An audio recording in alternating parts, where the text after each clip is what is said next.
Have you ever heard of a communication matrix? In business, we know that often sometimes the best intentions or the best strategies and plans can often fail because of one single thing, and it's communication. Today, I get to spend some time with Matt Morris, who teaches us some amazing strategies, and we really dive into that topic of communication that literally can be a game changer in your organization.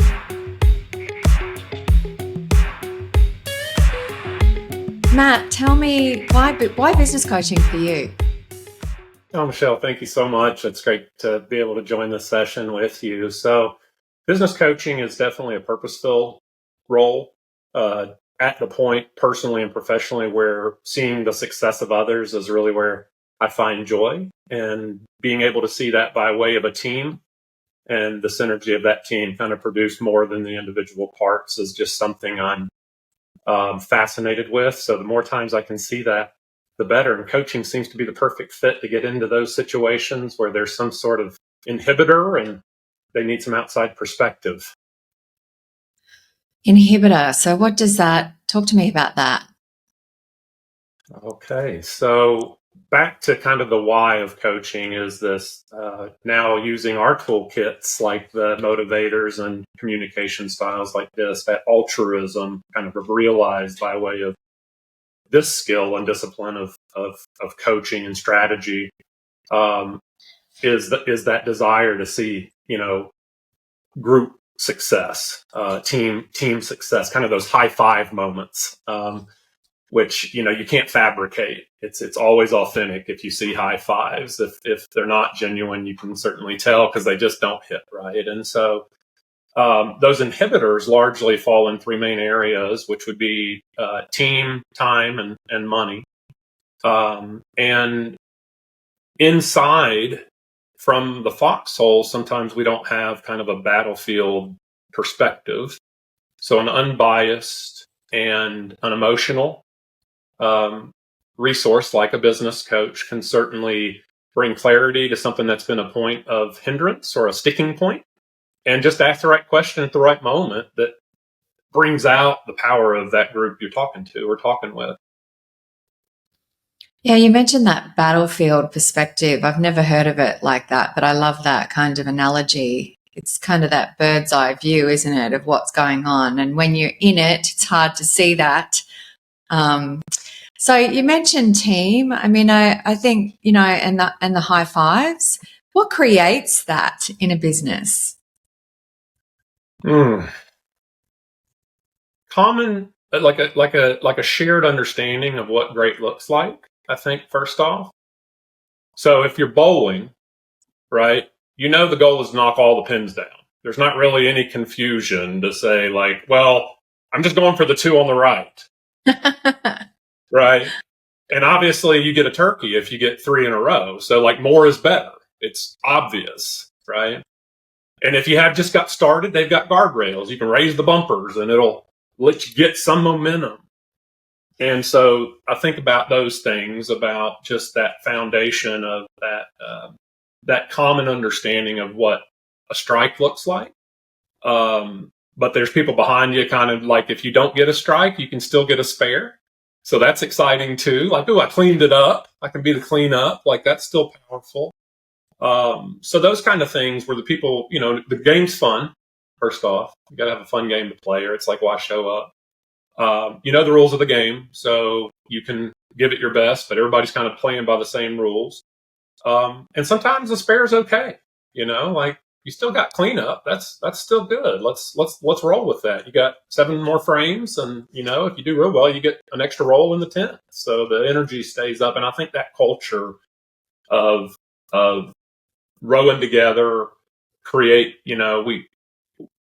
We're meant to be in community, is my belief as people, and so we're uniquely positioned to be given the opportunity to experience community in our workplace. And a lot of people, I think, take that for granted, whether you're self-employed or an employee.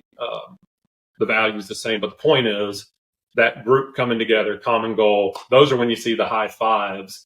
But it's got to be a culture of caring and recognition. And how do you create that in a business as a leader? Because that's nice to have. And I know it's not something that's created overnight. You have to build on that. But how do you create, what are the steps of creating that kind of culture in a business? And how easy is it, as a business owner, just to be so driven for the results and wanting to get to the next level where you forget sometimes that these things are so important when it comes to building a business? That's a great point, Michelle. And that's the special sauce that definitely is unique to the recipe. And, every business is different. I come out, one of the chapters is franchising. And now as a coach, work with quite a few franchises and stand in the gap. Back to that kind of foxhole analogy of, there are things as a franchisor you just can't do due to, co-employment concerns and these other types of things. And so even in those situations, you have to set the vision. Even if you have a playbook that you've inherited because you've acquired a business, or if you joined a franchise, which are both good strategies and have their pros and cons. But as the voice of that brand, to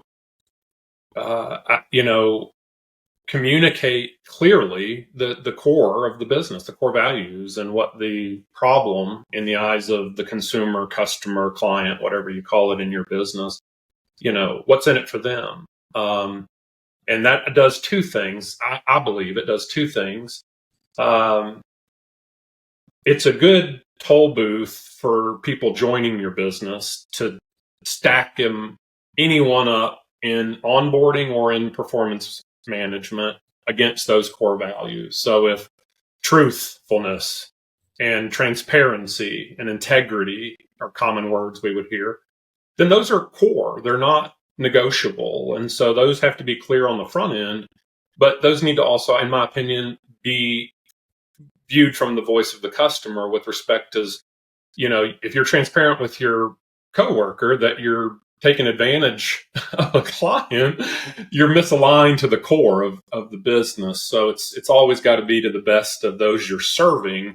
And then just through the law of reciprocity, that team will experience it. The other piece is that rewards based needs to be performance based too, as far as, whatever that motivate. Everybody assumes more pay, but maybe that person needs a more flexible work schedule, or they might need another, training. They want to grow. And so they're saying, well, if you'll sit, so finding ways to intrinsically, incentivize the team to demonstrate. And part of it's the communication just in those group conversations to acknowledge, hey, who demonstrated this week? They get the upfront parking space or whatever the case might be. Yeah, that's a really good point where you talk about what are the values of the company. It's almost like you start with that first, and they're the toll booths, and then how do you recognize those and reward those, and KPIs line up with that. So that's really awesome. And that's a lot of doing it wrong. Yeah, well, that was kind of my next question is you've been part of some very large organizations. What are some examples of businesses that are doing this wrong or have done this wrong? And consequences? Yeah. Well, you won't hear about them anymore because, they won't have the staying power. But I can certainly speak to a few that do it well, both in my customer base, in our community. But even, reputable brands. I know we're sitting on different sides here, geographically, but is Chick-fil-A a brand you all have? Okay. So started at Chick-fil-A when I was in high school, and I'll even just read it, which I didn't plan to do this, but this was the first book you got. This says May 1994 on it. All right. And the first page is a definition. We define quality as meeting the customer's requirements. There is no close enough. The product either meets the requirements or they do not. The restaurant is either clean or it is not. It meets the requirement. It is quality. Anything else is unacceptable. They make chicken sandwiches. Right? So we overcomplicate things, right? people don't need the most flashy marketing campaigns. They want consistency. They want quality. They want reliability. They want to be valued. They want to be heard. And that's And page one of the handbook. page Like, one. wow. Yeah. Yeah. I'm hoping I'm okay representing other brands and things. And I love that. but Yeah. we were That, cleaning out, my wife and I were cleaning out, some bins and kind of trying to, you know, walk the walk and purge, things we talk about within businesses. And that was one of the things in there. And that's actually where she and I met, was working at Chick-fil-A back at, she was 14 and I was 16. And until after college, there was no dating or anything. But the foundation at day one entry, page one, is just a statement of non-negotiables. And so sometimes businesses that aren't still excelling in their space started with those things. But so many times in business, right, Michelle, we get beat down, we get headwinds that we didn't anticipate. My businesses, as far as the retail franchises, came right into the heart of the pandemic here. And so being in a business where it was based on car count, I was in automotive, people went from getting, 30 miles to a gallon to 3 months to a gallon because nobody was driving anywhere. And so just facing that adversity, if there's just absolute clarity in the businesses, so we get down there and then we kind of like find our way back up and out. And then it's almost like we've achieved something, but in reality, we've kind of adjusted our standards. And so having it down and simple, something to get back to that you can reference and it's visible. A lot of the businesses we work with, you'll see it throughout the office space or digitally, whatever the case may be. And it's just staying calibrated, doing the pulse checks and staying calibrated. And I say just, that's a word I try not to use because it's not simple, but that's why it's so significant. It's interesting. I was thinking as you were sort of reading that about ours at Action Coach and the values that we have and that word abundance, world abundance through business re-education as our vision statement. It's abundance is not just a word. It's in our DNA. We live it in our time, in our energy, in our giving, but freely, So I love that. And it's not necessarily front and center in everything, that we look at, but it is just in our DNA. How does that kind of happen?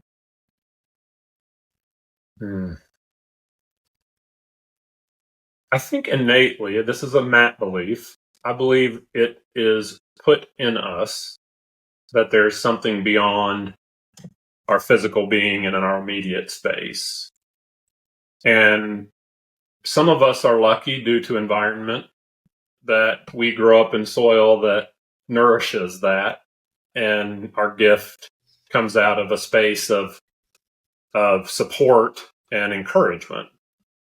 But on the other side of the coin, some come out of situations that are more adverse and challenging and, still are just as equipped with a gift. It may not be in their daily mindset. I'm fortunate that, kind of came up in an environment that, my dad was kind of an operations, organization development, quality improvement in the healthcare space.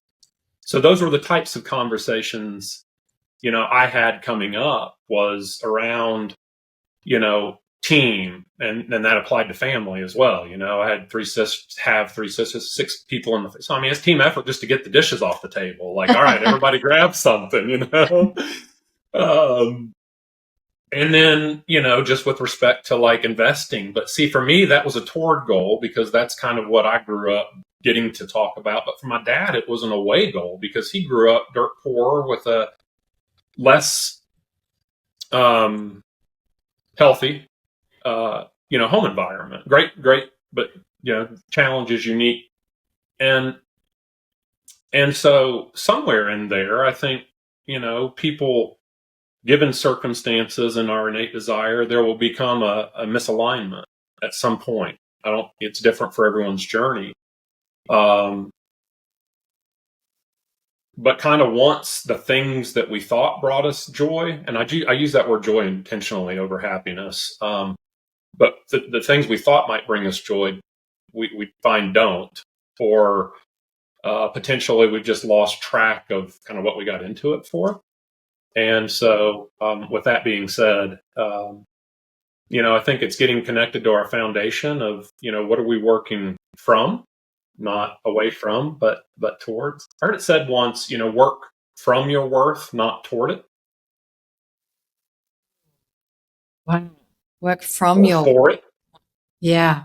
Yeah. Work from your worth, not for it. What does that mean? Can we dive into that a little bit more? What do you mean by that? Well, I mean, like we do a tool called DISC, right? And it's not to put anybody in absolutes. It's just our styles. But understanding we all have our own different styles and strengths.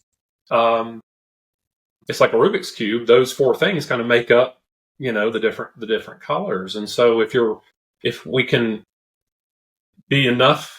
know enough of self through self-discovery and our own personal way of finding kind of our purpose, I believe, and do you believe, Michelle, that when we pursue things that are purpose and passion driven versus kind of like outcomes, and I may not be saying, but just that the energy going into it and the vibe of it and the creativity and just, it's just different. And do you feel that? Oh, yeah, 100%. Yeah. I can see you feel it. And that's like we're, yeah. So working from that to embrace your strength and magnify it in a way that's not just dominating, like, bull in a china shop, but more of how to make it fit in with authenticity to still get the results that you either personally or professionally are looking for. So working from implies a certain level of self-awareness, self-discovery, self-development, mindset, growth, maturity, progression, a bold humbleness, if you will. So when you think about teams and collaboration and communication between teams, so drawing on each other's strengths, recognizing what they are first, because a lot of people haven't actually taken the time to do that. What's some of the ways that you work with businesses and teams on how to identify those strengths and motivators? And then how do you pull that together with the team? Absolutely. It's great to get asked that, because thinking through it,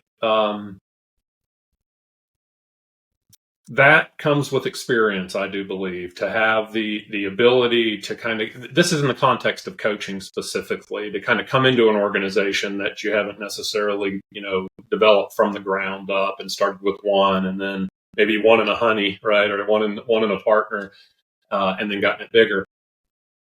Working in existing organizations, there's a sequence but it's very much like a healthcare experience, whereby good questions, some diagnostic tools, followed by a conversation saying, this is what I heard, your hopes, dreams, desires, pains, challenges, individually or as a team. The tactic is the same. And then basically taking that to a conversation about whether you're leveraging a tool like I mentioned, or have done some pre-work just to know the players. And I love it. I love a strategy of doing sit-ins. So I'll just do a sit-in with different functional team members. So what's a sit-in? I literally just do a day in the life with them. So I'm just interested in sitting down with somebody, usually if, half an hour to 45 minutes with each, and a couple in sales, couple in customer service, couple in development or research, couple in marketing, couple in facilities procurement, whatever the case may be. I've met with the leadership first and get what they think. And then, without it being a facilitated session, sit with the teams and actually just observe and and extract, and so we're looking for that connective fiber that's just got a short circuit. It's like when you go to the chiropractor, right? And he's trying or she's trying to get the spine back in alignment because those inhibitors, like we started with, those impingements are limiting the communication. Back to the number one challenge that businesses I work with face. It's fundamentally communication. But that inhibitor, you get that back in alignment where you can get that communication flowing. And so talking with the teams, asking some of the similar questions, but also just seeing how they're organized.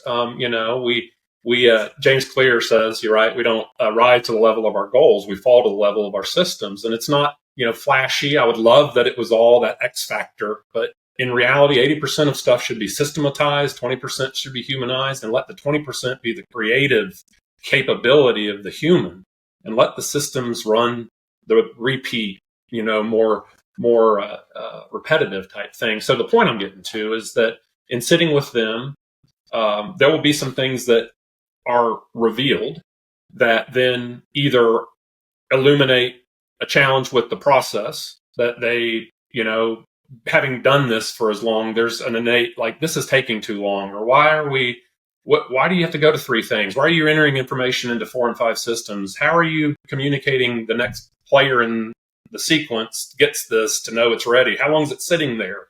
And just sitting around it enough, they know they do these things all day. So they're going to tell you where they're stalled at, but leverage that with those. And then they're also going to share some things they haven't shared because either they haven't been asked or they don't have an environment. The culture hasn't really created. I use the term open door policy loosely because I'm actually not a firm believer in an open door policy, just because it doesn't promote structure and organization and respect of time. But the concept of an open door policy where people are able to share and innovate and be so then come back together. I'm actually doing this tomorrow morning, so this is a fun conversation to talk through with a client. They're stuck at 7 million. It's been since 2017, a lot of changes. And they're just at the point where they're saying, we're bigger than this, but we just can't figure out where we're being limited at. And so tomorrow morning, I'm sitting with 2 of the sales team members. They leverage a well-known sales system. But somewhere in there, things are stuck. It's not producing the key performance indicator as far as top-line sales. We got to go back upstream and look at the key performance activities of the team. And so now it's to get that team refocused. And part of it's in a structure of accountability as well. We are here to work. It's not, these aren't social clubs. So I think I digressed there a little bit. Michelle, bring me back on track if you wouldn't mind. I love what you just said. So I don't think we're off track at all. Okay. I think when it comes to, what you shared around 80% is systems, 20% is the human element. I think, we all know what systems are and why it's important, and it does the kind of heavy lifting. They're the guardrails, like you talked about in the bowling analogy, aren't they, really, the systems? The human element, when you talk about communication, you said that's the number one challenge often that kind of keeps businesses at that ceiling. What does that even mean? Is it communication to... walk me through what your idea of why that's a block for businesses. In the context of business, well, I think fundamentally we can all agree that in relationships or in business, communication is foundational, right? What we say, how we say it, when we say it. That one gets me in trouble. I got advice once, and I won't recommend this either. I was told don't go to sleep mad as far as like in a marriage or in a relationship. Yes. It depends on you as a person. And sometimes you do need to sleep on things. I actually, in business, my team would come to me with the decision that they're looking for me to make, hopefully to their favor, but they'd say, I know you're not going to answer right now, and you're going to have to sleep on it. But could you, tomorrow, is it okay if whatever? And so, again, a little bit of a squirrel there, but communication fundamentally is the response we get, right? Or the result we get. And so I really, and that's something that really was profound. I didn't create that. I think that's, that's a well known, but the point of it is that like, if we go into a conversation, and it goes back to that voice of customer or what's in it for them. Like if we go into that conversation authentically wanting what's best for all involved, like I'm not going into anything in my day. If I wake up in the morning with the intent to, take advantage of a situation or get more than I should for something I did or am doing, I need to lay back down and start again. So fundamentally, I think just at the core with that intrinsic desire that altruism to do well, that kind of giver's gain, type mindset. We should go into a conversation, with pure intentions, first off. And what can be a win-win. Sometimes it might be like a big W, a little W, just circumstances, but there's still like a win. And that doesn't mean both got something, it just may mean that the conversation strengthened the relationship with whoever you're talking to.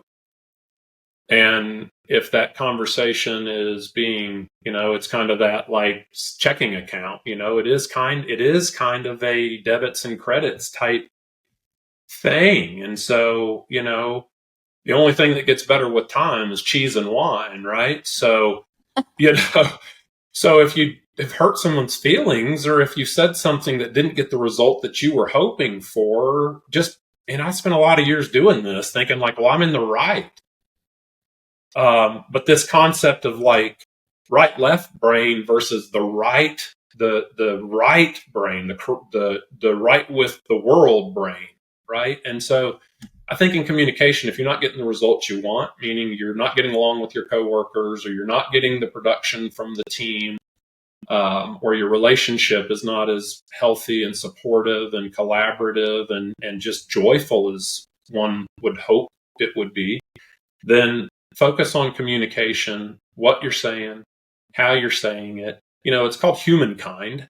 So we have kindness in our name. Let's exemplify that. And I think that goes back to culture about, like the action coaches care, community, accountability, results, education.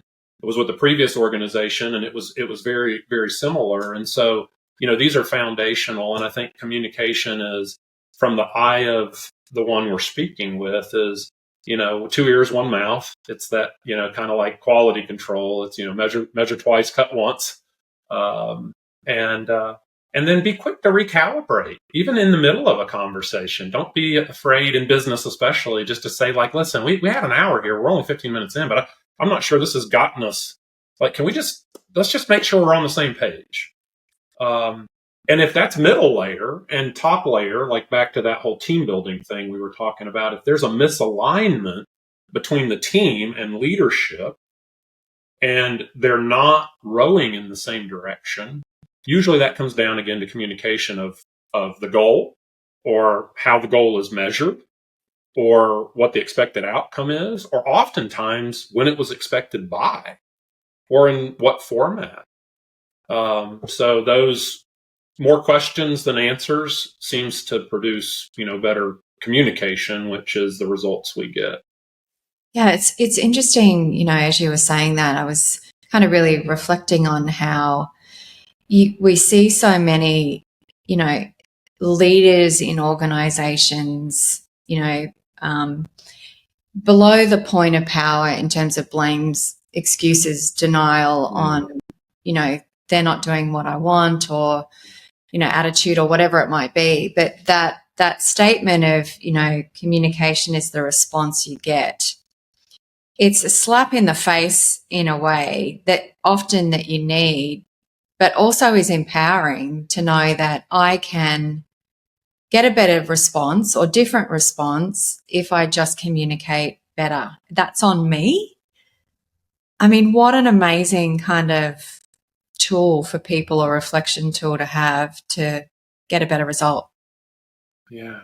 And if your day's not going how you want it to, there's there's only one person that can really shift that. We can't control others' actions, but we certainly control our reactions, or should strive to. Yeah, love that. So around sort of team and communication, where have you seen an example of where this has really had a profound impact on an organization, where they were stuck and then working through some communication with the team, you saw them kind of, lift the lid? Sure. Yeah. Great to be on this with you, Michelle, and talking through these topics. It's just simple concepts that have a profound impact. And I've seen the question, you ask kind of play itself out at kind of a very small or a micro, and I've seen it many, many, many times in the macro, especially coming out of big business, larger businesses in previous years. And but most recently, I find the solopreneur, if you will, benefiting from a team of 2 in some cases, or maybe 3 to 5, with a strategic advisor, a sounding board, a business coach, a growth guide, call it whatever you want. And in that situation, I can think of 2 clients I'm actually working with right now that are, they have strong desire. They're predestined. They just have that inhibitor, right, of getting going. One has a full-time position and is a dog trainer as well. And so getting some clarity around her value, her unique value, not just from her perspective, but from the perceived benefit from those that she works with, because she has a very unique skill set and delivers unmatched results. And so that messaging. And to get her to see that unique value, I don't know that she could have done in a mirror. I know she couldn't, because she told me. And so the team of just bringing someone, whether long-term or short-term, whether that's a relative, a mentor, a coworker. I used to have a saying in corporate, it's like, and it was probably longer, but I said, if you bang your head on the side of the cube for more than 5 minutes, you need to phone somebody. You need to look around, like you're not here by, I know it feels like that sometimes, but we're not here by ourselves. And so that was kind of the guardrail. It's like, if you come to me and you said, I've been messing with this for 2 days, it's like, bro, what? I got a whole army of people here that can help you with that kind of stuff. You raise a hand. If stuff's falling off the end of the assembly line, pull the cord, right? Let's focus on the outcomes. And so with her, it just took some outside perspective and, quite frankly, some reassurance of having gotten to know this client and believing in her. In some cases, she had to borrow that belief. And now she's getting traction and momentum. In 3 months, year over year, we're up 114%. She's looking at stepping away from her full-time job. We actually quantified the number that would give her the float, as I call it, to kind of be able to breathe with margin in this time based on a pro forma it's going to take to get this business where it needs to go. We've got jobs posted. She's great. That's one. Another one, financials were a bit stronger, but needed a resource just to really think through. And he's a franchise owner. So had already kind of leaned in heavy on the franchise toolkit, but it was in the space of adding on employees, which I mentioned earlier. Franchises have some limits around just because of the franchisee relationship, at least as I understand it. I'm not a legal expert, so definitely seek the expert on those things. But the point I'm making is just getting some clarity. And there was a moment in our session where he had absolute clarity that the next step to take the business, his business is good. He's got a great life, but it's not where he wants it to be. He wants a team, he wants a territory, and that's his want, and that's great. He knew what needed to be done, but just to have the clarity. And there was a moment in those sessions, again, just the 2 of us, where I said, first off, just a little bit of an age difference. Do you remember Polaroids? And he's like, oh, yeah, of course, And I said, I need you to grab that mental picture right now of this clarity you've got in this moment, because all the things and the noise and the naysays and the what ifs and the oh my's and the tariffs and the I mean, just the list just always goes on and on. It's like, grab that clarity. You know it right now. And there were all kinds of other things we did. But that moment is where we both just found fulfillment in what we were working on as a team. And it was a team of two. Now, on the other side, it's larger businesses, and we need more structure to it. They need more systems for sharing information and how to pass those kind of updates to one another where it's not one-to-one, eye-to-eye. So we leverage tools, we leverage proven techniques, and get those team members over their hurdle so that the thing in those sit-ins, like I was talking about, or whatever the conversation may have led to, we remove those barriers within reason. And so we've given some value up front. We've heard them, but usually those barriers are minimal. Usually they really are. And so we put some things in place to say, okay, like we're now on the same page. We're on a new foundation. We agree those barriers. Yes. Is there anything right now limiting you, limiters, inhibitors, anything limiting you from being able to get to this next step, which we know is mutually beneficial? Yes, it's good for the business, for the shareholders, for the board, but it's also, let's remind ourselves of your personal benefit. At this tier, you get an extra, what would 3% of your annual, and then you just see them and bam.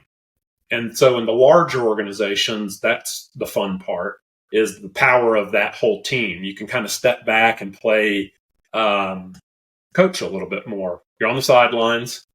In the smaller businesses, it's more kind of coach player, just to be truthful. It's some of the heavy lifting just to kind of get going, and it's enjoyable.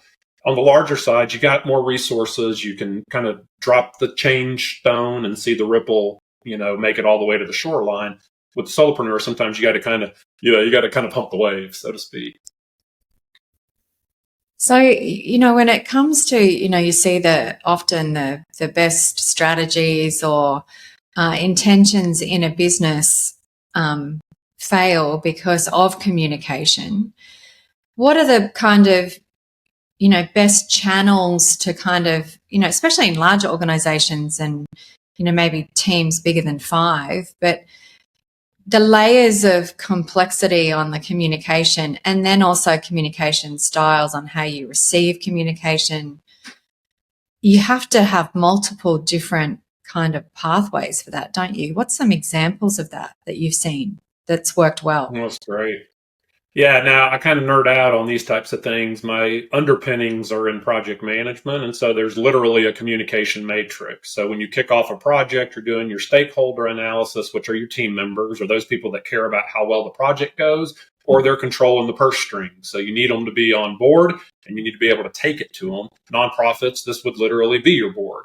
But so that communication matrix, the concept of that, if we just think of a framework, is who's involved with, who's impacted by, or who's overseeing, right? If you think about it in organizational tasking, dispatching, we have ownership. I own the task. We have responsibility, middle layer management. You may not have all these layers in smaller organizations, but functionally you still need them all. So you have the responsibility in the middle to say, yes, task got done, next task can happen. That's kind of the manager mindset. If you think about management versus leadership, management is that competency, proficiency, whereas leadership is like vision and strategy. And so kind of in the middle layer, we're in that competency, proficiency. They're making sure it gets done. They're making sure it got done good enough, right? No slam of anybody. And then at the top, you have the accountability, and that's where how well did it go? How can we do it better next time? What was our margin? Who contributed the most to this most recent win? We do want to step it up, but who do we need to make sure is on that team for the next phase, or the next location, or the next startup, or the next training, or the next customer event that we want to say, hey, this is the person you're talking to on the phone. We want her to come put faces with names. This is really who gets things done. We support. So back to the original question, if I haven't lost what it was, Michelle. No, I mean, I think it comes back to 360, what you talked about at the beginning of that strengths of the players in the team, doesn't it? And when you're putting together that communication matrix, and I've not heard it explained like that, so thank you for the learning, that it's making sure the right people are on that project doing the right roles to see the success. But then the communication pieces for the project, for the strategy, for the goal, whatever it is, what are some actual kind of, is it a weekly huddle meeting? Is it a Teams chat? What are the things that help the communication or aid in the communication to move these projects along? Yeah, so we kind of talked already. Thanks for the clarification. I'm tracking now. So you got these, and I'd love to hear some of your nuggets on this. So because I know, man, there's some depth there. So we've kind of covered the bookends, which is the vision, mission on the front end. We've talked about the KPIs on the. I can't see. I'm over here.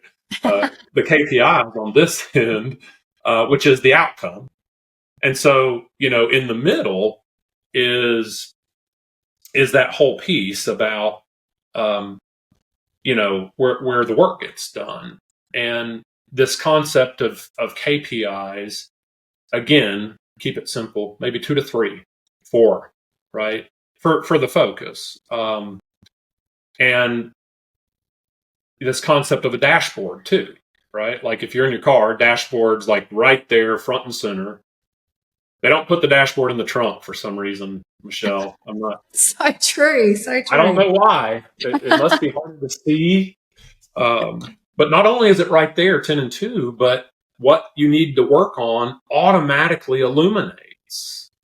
And so try to focus the 80-20 rule again, and it applies. We could talk for an hour on that in itself, but 80% of the communication should be dashboard style, right? So it's like you've talked it through the vision, the mission, kind of the playbook, those guardrails.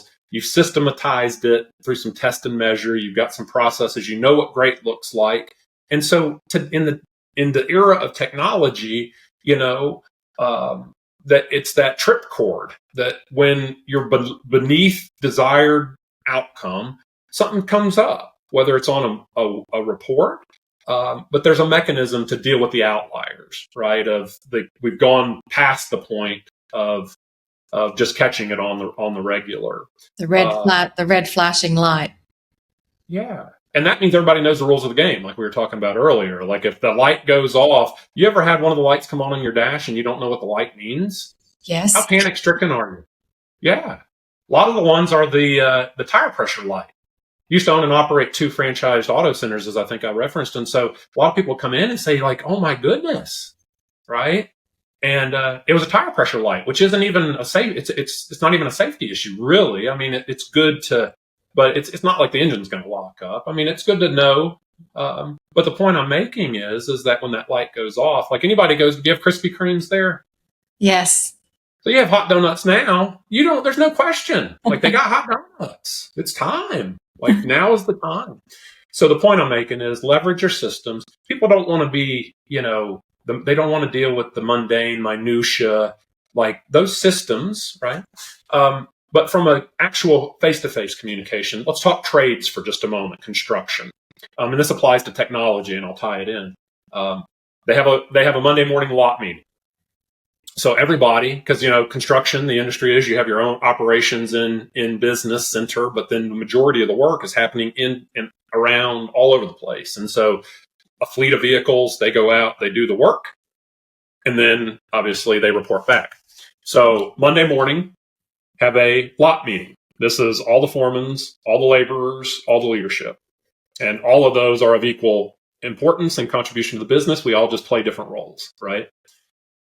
So then in the field, every day is a tailgate meeting. And tailgate, obviously, because thinking of this in the context of a construction business, they're at the tailgate. You've got your plans for, here's the blueprint. This is what we're doing today. We're doing 200 feet of sidewalk. We need to run a straight line. We got to think about the drop here. We got to put a frame and grate there for the water. The state inspector's name is John. He's right over there. He said to let, you get it. So they're starting with a common goal. Now, if you don't do that, and the first thing somebody does is not in alignment with what you as the foreman expected, whose fault is that, Michelle, in your opinion? that the team members, or is that the foreman's responsibility? The foreman's. That's right. He didn't communicate what was expected. And at the tailgate meeting, it's now in technology, they call it in like Scrum, which is like a very fluid, like software development methodology. They call it a daily stand up. And it's literally, having facilitated these meetings, it's literally a stand up. You don't even sit down. It's, what are you doing? What did you do yesterday? And what's keeping you from getting what you need to get done today done? And so I got this done. Then he can ask, well, wait a minute. I thought I had to wait. Then nope. Boom, boom, boom. Let's take that off. Can we meet right after this? Boom, they're on it. So lunchtime hasn't already come and they don't even realize they're misaligned. So those are like daily stand-ups. As far as the playbook for status reporting, that needs to be in a standard. So, how do you report your production? What do you, right? So those things could all be in that individual. But more importantly is performance management. How does that individual provide updates, and how do they know without a doubt that there's not a misalignment between the strategic priority and the tactical execution? And then what does that come into for the next day? Can be simple status reports, like in the construction business. It's an end of day, editable, just a simple, this is what we did. A lot of safety focus there. So obviously, just care of the team, any overhead lines, do we need any? So some of the things you want to keep top of mind before they come away from that tailgate meeting. It's a lot more than profit. These are protecting people. So these systems keep people coming back and breathing, literally. And so, these aren't all profit focused conversations you and I are having. These are about, protecting the team, equipping them, enabling them to have better circumstances so that they can really come into their fullness, and then a byproduct of that produce the most with the time that they're in role at work. But the profit is often the result of the outcome, isn't it? Yes. Yes. Yeah, great. Talk with clients about, the purpose in the profit. Yes. Gosh, so much learnings, Matt. I've written so many notes. I feel like we could talk for hours on this topic. And I would love to just wrap up with 3 questions for you if we can. Favorite business book or book, and why? Okay.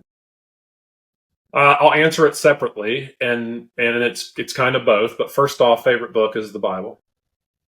Without a doubt, some of the strongest leadership principles for believer and non-believer, just as far as practices of really putting other people first. And those principles that I've seen time and time again, when putting others first, the business thrives. That might be the customer, that might be the team. The profit is the byproduct. So first off, that one. But the second, probably... it's a book on multiple streams of income. Robert Allen, I believe. And this was released in 98. So I was a junior in college and was focused on getting out and getting on my own. Coming out of college and kind of what is this next chapter, big changes, let's do it right, plan the work the plan type of mindset. But in the context of that book, he had 7 money habits. The first was to value it. And it just talks about seeing worth in the things that you're building towards. And that goes back to my previous comment. All these things were in the context of diversification for income, but the concepts are much bigger than that. And it goes back to that work, from your worth, not for it. That, you value what you're working for. And that being something more than a checkbox, gives us that like gas in the tank or that staying power. The second was control it, which is, track what gets monitored, gets done, or what, I think that goes something to that regard. So having a system, so it gave me that mindset of, having a system to have a plan value kind of what you're pursuing. So, again, measure twice, cut once, and then track it, control it to the best of your ability to get the result that you're looking for. Have a strategy to save and invest. And the saving piece is about habits, right? It's the discipline of habits. It's kind of that set it and forget it mindset, right? Like you put the system in place and the system runs. A lot of bank accounts now say they'll do like the keep the change, or they'll auto, debit to get you. That's one of the reasons 401ks are so powerful, is you set it, and then maybe the first couple of paychecks after that, you realize that's a retirement plan for, I don't know if everybody calls it a 401k with global audience, but at first you're like, ooh, that 5%, but compounding, incremental gains, small steps, keep it simple. By a inch, it's a cinch. Oh. So just little, I like how, I didn't come up with it, but I kept it, just being truthful. And then to wrap it up, shield it, make it, multiply. Again, Bible being my most referenced, is that parable of the talents. Let's use our talents to multiply and glorify. And lastly, in his book, and that's what brought it full circle for me, I was so focused in that on building it and protecting it. The seventh principle is share it. Share it. And in our community, we say the more, the more. In some of the networking groups like Business Networking International, it's a concept called giver's gain. We talk about the law of reciprocity. No matter what your beliefs are based in, it cannot be denied that things go around. And so just that concept of going into it with pure intentions, and like the mindset of always saying, like, of what I'm given, I'm going to give from. I'm working from that worth, my worth. So that's a percentage of me. It's a percentage of who we are. And so as my impact or my skills, I should have more impact. With my resources and tools, I should have more reach. And there should be more prosperity. It's that abundance, like you were talking about, Michelle. It's that abundance mindset. There is more. I saw a number. It's like some trillion, the amount of dollars that there is more. There is more than enough for everyone to have whatever they define as a fulfilled life. And so that share it piece at the end of that book, all the way back in '98, and this concept of diversify, I always have a solid plan A, but have a plan B. Have a plan B. And those books have definitely helped shape. Most recently, Atomic Habits with the 1%, if you want to get some good content on that, and just really the power. Jim Rohn, I was just listening to this morning. He's got a thing on Master Your Morning. He just talks about how you start your day and protecting that time. He didn't say this in there, but the way I like to say it is, our ambition follows our attention. So, what we're focused on is where we're going to put our energy. So if we start the day out, scrolling the nonsense, then that fresh energy it's going to get consumed. That's the law of energy is either consumed or created. It's always, it's thermodynamics. You're either growing or you're dying. And so those books helped me frame that out a bit. But in the seventh principle, it really helped me kind of tie it together, where we don't have to live all these segmented lives of belief and purpose and business and finances, but like, let's just live in the center of all of that and just be abundantly blessed and bless. Love that. Yeah. Best piece more than a book. Best piece of advice you've received. It was one that I didn't understand, and it was sometimes you have to go slow to go fast. And I'm a high D for anyone that's familiar with the disc. So very fast paced. Mm-hmm. I'm now more center, just from 20 years of being familiar of these concepts and working to become an improved version day over day. Mm-hmm. But to go slow, to go fast, I think I've said it a couple times here, measure twice, cut once. The power of compounding, incremental gains. And probably best illustrated in our physical fitness, if you want to think about that just as an analogy, that the result that we see on the outside follows a lot of intent, discipline, and as is often the case, the changes start to take shape internally first of how we feel and how we think. But the physical changes don't really manifest themselves for, I mean, even if you're really getting after it and doing some intense training, I mean, you're talking what, 45, 90 days? Yeah. Yeah, so true. So, and yeah. who's been the best mentor or coach for you throughout your career? Well, first off, definitely my dad. He always meets me where I'm at, and kind of the firmness of his hand has kind of known through the years, when to let loose and when to firm the grip back up. Working with my business partner here, David, at Action Coach Lake Norman, without a doubt, is a blessing to just be of common goal and